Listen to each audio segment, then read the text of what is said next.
Un par to laukumu tev vajag. Nu, jā. Ja tu nevar precīzi domāt, atver to laukumu, atver to Pamācies, bet tā ir arī mācīties. Tur ir to pamācies. Tur stāvis un arī pie pašiem 16 metri. Tieši tāpat tās mašas vektori ir vieglāk, elementārs līmenis, diezgan jāiet.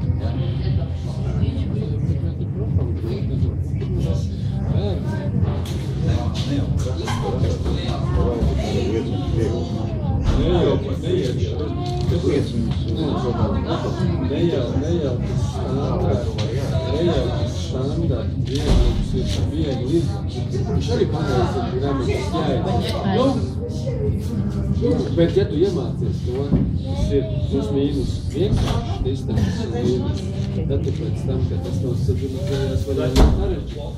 Bet pēc tam, tu taču arī nemācies, ka vienības atcerēja, ka to pa diviem, pa vienam ēkam, un tā to jūs priekšā savu izdarīt. Just like Ja negribu, lai es ļoti tēmī rakstīt, neiemā